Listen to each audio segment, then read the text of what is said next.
গলা উঁচু করে না তুই দুটো মানুষকে চুপ করাতে পারবি, কিন্তু যুক্তি দিয়ে তুই পুরো গোটা শহরকে চুপ করাতে পারবি।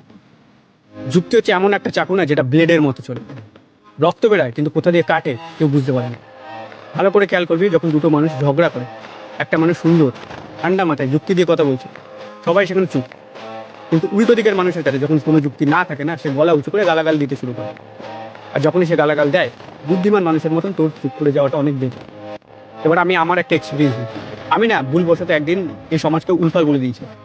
তারপর জেনে বুঝি আমায় যারা দেখে, যে জেনারেশন, তাদেরকে উলফাল বলে দিয়েছি। তারপরে আরও জেনে বুঝি আমার একটা ফ্যান, মানে আমি আমার অডিয়েন্সকে উলফাল বলে দিয়েছি। তারপর ওই ভিডিও নিচে আমায় খুব একটা কেউ হেড দেয়নি। কেন? কারণ ওই ভিডিওতে যুক্তি ছিল। আর তখনই আমার ফার্স্ট টাইম মাথায় ক্লিক করে যে আমি যুক্তি দিলে তারা বোঝে, মানে তাদের মাথায় ব্রেন আছে, মানে সেই লেভেলের অডিয়েন্স আছে, আমার বাপ লেভেলে।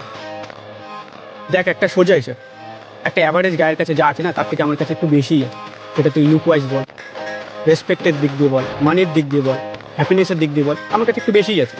তো আমি জানি তুইও তোর লাইফে একটা অ্যাভারেজ গায়ের থেকে না একটু বেশি কিছুই অর্জন করবি। এটা আমার প্রতি আর আমার কন্টেন্টের প্রতি আমার বিশ্বাস। আর এখনই তুই একটা অ্যাভারেজ মানুষের থেকে অনেক উঁচু, আমি যুক্তি দিয়ে মিলিয়ে দেবো।